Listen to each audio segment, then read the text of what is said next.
Alright everybody, welcome back to the channel. Today, I'm going to do a little chain sharpening video. As you can see, this chain is pretty wiped out. There's teeth on the other side that are missing, but it's going to be the test dummy. We're going to use a hobo freight grinder, which I like to use to bring the squares back in. We'll also be using hand files, and for 3/8 chain, some prefer the 7/32.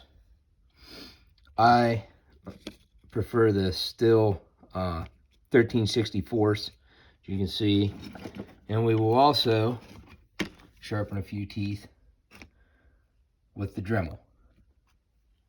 What I will attempt to do is one-handed show,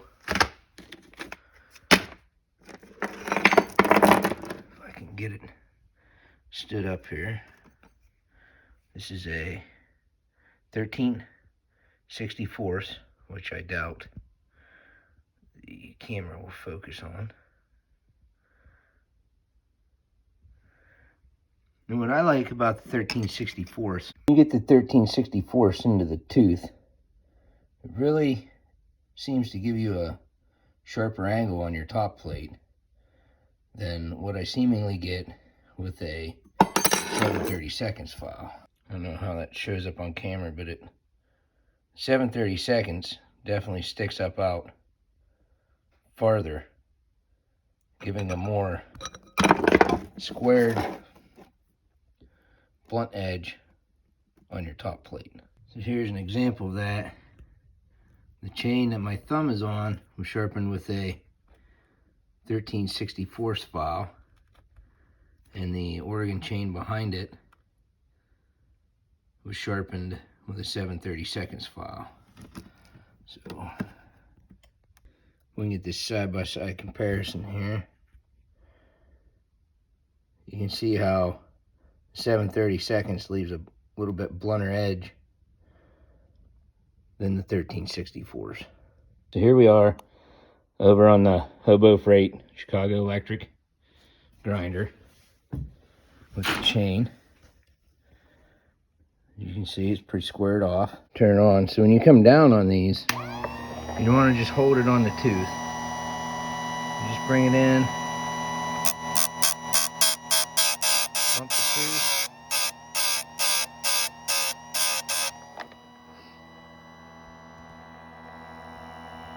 and it brings your ankle back. We'll go to the next tooth, which we can see it's pretty squared off. Grinder on, come in,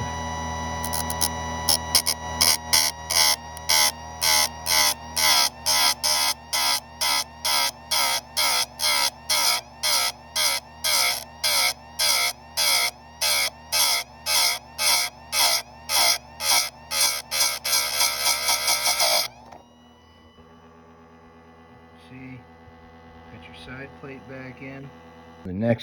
Go to the next tooth here, which we can see is side plate's chunked out, the top plate squared off. We'll set the grinder at 30 degrees on the other way.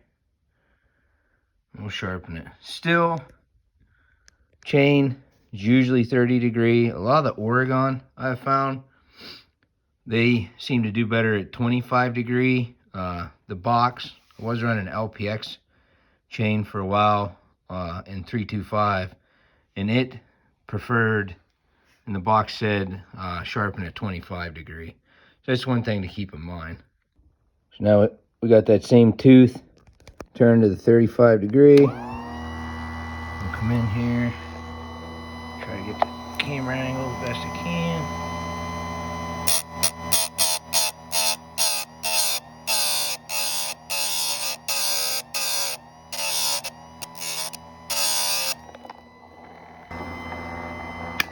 Off. See if I can get that. And as you see, It cuts your side plate back in. So back over to the bench here, you can see the teeth that we were able to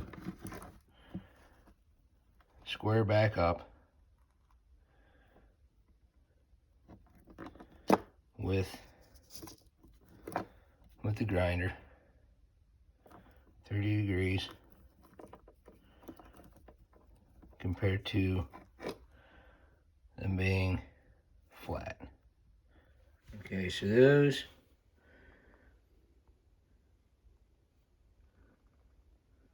are the 3 teeth that was done. The grinder will work these next 2 teeth with the hand file. All right, we'll start here with this tooth. You can see it's pretty squared off.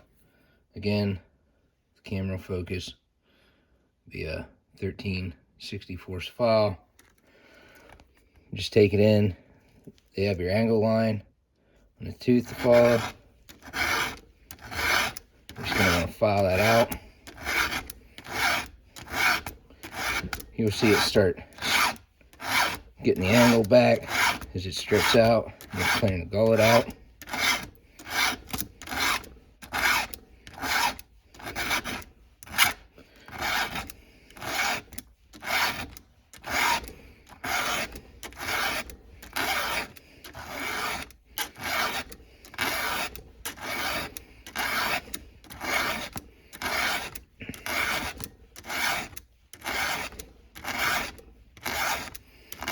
As you can see with the tooth, the angle starting, but it's still dull. Doesn't have the point yet, it's still squared off. So you gotta grind that or file that out. As you see, it's going away little by little. We're getting there.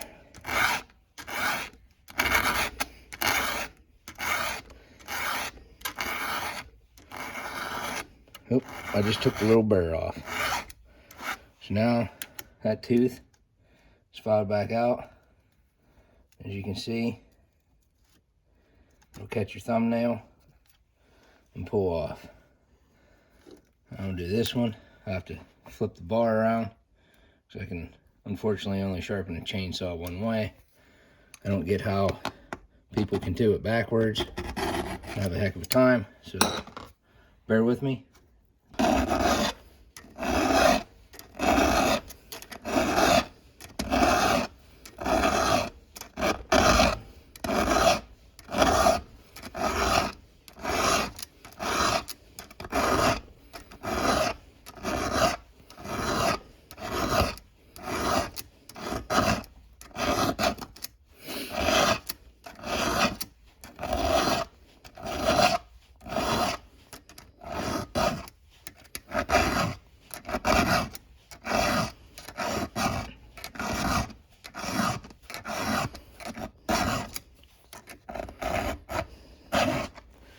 And as you can see, you have the gullet out, but the top of the tooth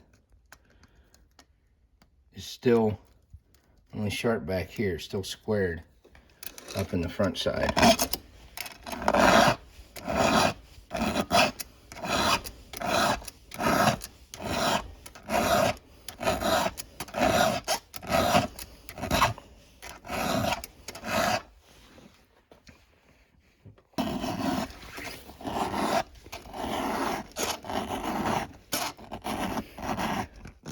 I don't know if the camera will show it, but you can see the burr starting. Starting to lip the burr right here. Once that reaches the end and flakes off, you know you got a good sharp tooth.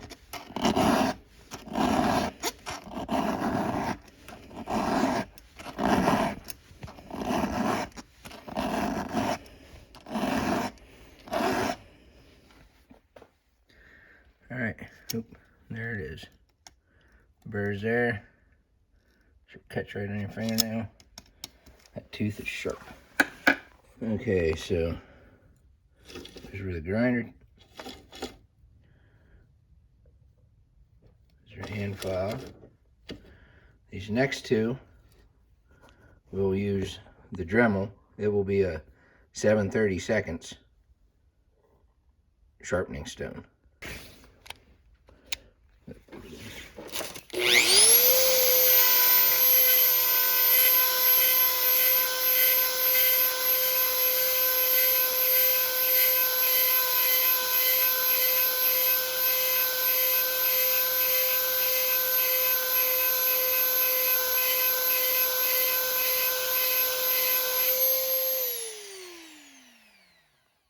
See,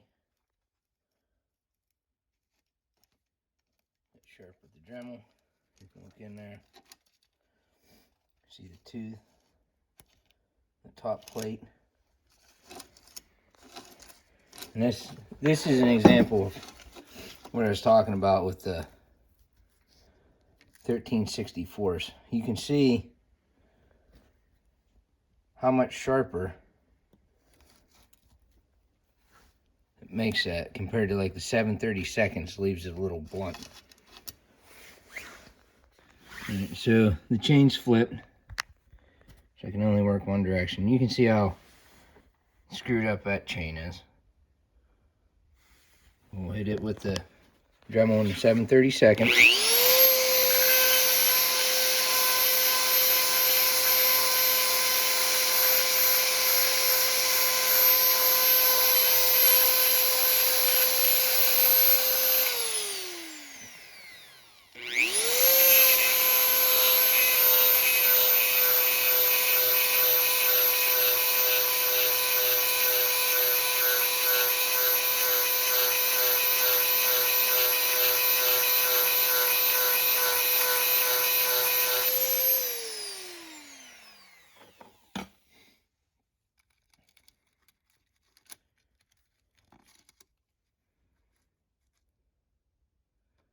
You can see that tooth sharp.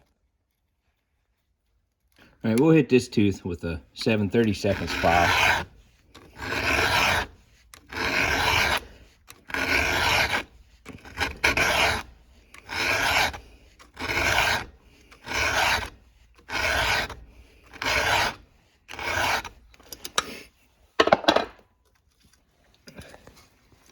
All right, I don't know if you can see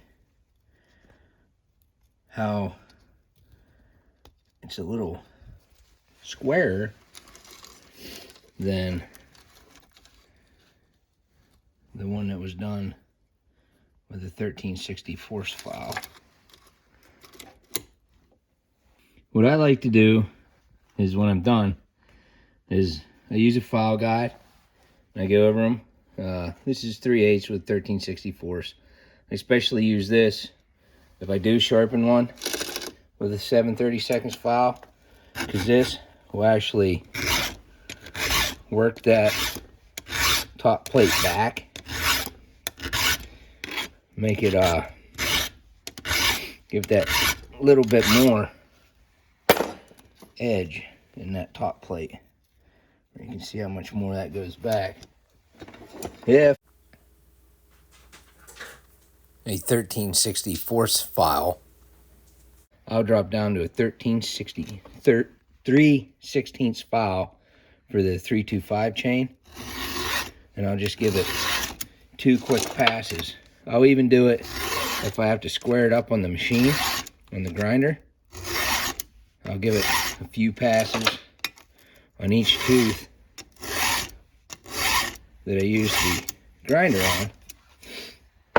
And what that does is it walks it back and it gives you a really, really solid, sharp working corner. It's a little extra work, a little extra step, but what I have found is it really adds to the sharpness of the chain, and it seems to hold up for quite a while longer. It seems to really work. So it's just something little I do. So that's 3 different ways that I sharpen my chainsaw chains. Is a Dremel. I usually get this out if they're in pretty rough shape. If the angle is way off, I'll put them on the grinder just to square the part off and everything. And if it just needs a quick touch up, I'll just hit it with the 13/64 file and then just a couple swipes with it, and then I'll hit the top plate. Okay, the final step of this, sharpening your chain, is going to be setting your raker height. Here's a gauge that is from West Coast Saw. The first bottom teeth here is 35 thousandths. The top's 25 thousandths. There's another style of raker gauge. And then here is a different style. So we will go in and show, especially this tooth right here as far back as it came. I don't know if I can get the camera angle on it, but you can see how high that sticks out for 35 thousandths.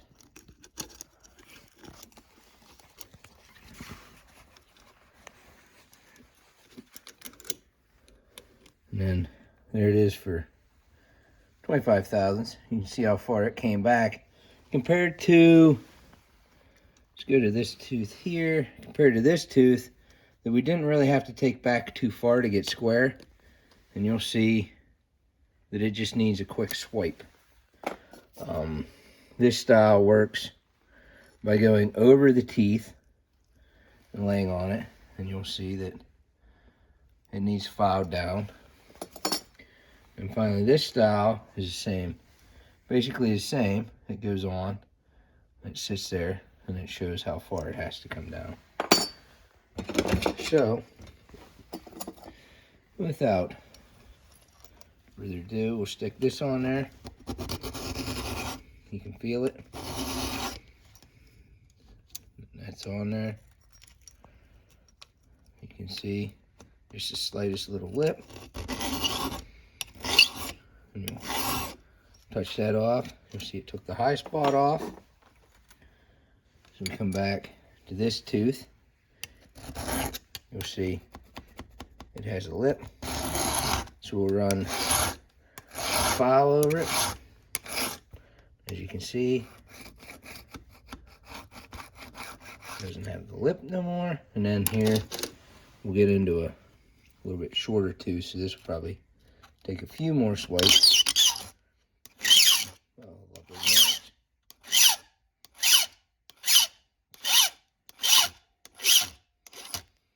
And then you'll see when it squares it off. What I like to do is we'll hit this next tooth here, and then I'll show you. We'll hit it the same 25 thousandths. You can see it's going to require quite a bit. Good sharp file makes this easy. So there you got your raker taken down. But as you see, it's pretty square, and when they come factory, jump up to this chain here. You can see this is a different style chain. This is deuce, but you can see how it's rounded and then it goes into it. So what I always do when I take my rakers down is I'll tilt with the angle of it, and I'll take one pass rolling it to get that roundness back into the tooth or the rakers. What that seems to help do is eliminate kickback, because like you see, like here's a raker on this, and see how it has the top and then the round. So if I went in to that with the file and it sticks up, so you'll see as I file that off, now you see how it's blunter. It has almost like a squared off lip. What I like to do is just follow that line around. Come around, then I round it back off. So it's rounded. Cuts down a little bit on the chatter of the chain. So that is how I sharpen chainsaw chains with the different methods. I'll put a price for, you know,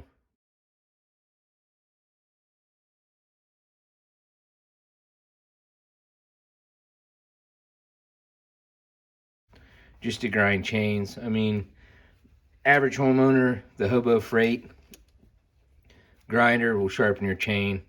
It'll do everything you want to do. I'll put a price for one of those. We're not sponsored or anything by Harbor Freight, but it's just a convenient tool to have. Dremels, they're not bad. You can pick up these sharpening stones. You can pick these up. Tractor Supply, County Line. They're $8 a 3-pack. So, like I said, you can pick them up. You can pick up cases of files like these, or your packs of still files for, you know, like 10-15 bucks. It's however much you want to spend on it. Like I said, even with the machine grinder or even the Dremel, I always go back over and hand file each tooth that I do, just because I've been doing it for a while. The longer you hand file, you'll really get onto it, and you'll get your own niche down. Like, I hand file a chain completely different than, say, Andy hand files a chain. 3/8, it's noticed, like on these, on your 3/8 chain, it's noted you can be a little off on your angle, but it's not overly noticeable. From side to side, people have problems. A lot of times someone will get their dominant side, the right side of the chain sharper, left side of the chain, everything like that. But where it's really noticeable is when you get into 325 chain. 325 chain is almost like its own little animal. Here, I'll grab a 325 and throw up here real quick. Not even comparison, but you can see how much smaller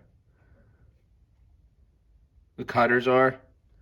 These definitely seem like, if you're a little bit off on your angle on one side or the other, they will definitely walk halfway through the wood into that. So I don't know if it's, like I said, they're smaller, they're taking smaller bites out, or what the deal is with them. But it's been noted that on the 325, if you're off on one side, you'll get that wonky cut that wants to run one way or the other. And a lot of that's just because your angles are off on your 325 chain. So hopefully this video helps anybody that's looking to sharpen their own chains. I'm not saying I'm the best chain sharpener in the world. I do a pretty good job. I do sharpen quite a few chains a year for myself and other people. But any questions, tips, pointers, anything, drop them in that comment. Don't forget to hit that like, share, subscribe, and we'll keep putting out the best content we can. It's that slow time of year. Just got out of hunting season, going into Christmas, going into New Year's, so you'll probably see this video the week of Christmas. So I hope everyone has a Merry Christmas, and hopefully we can get something out before the first of the year. If not, hopefully everyone has a Happy New Year as well. And we appreciate all your support and watching our channel. And hopefully we can continue on into next year. We appreciate it.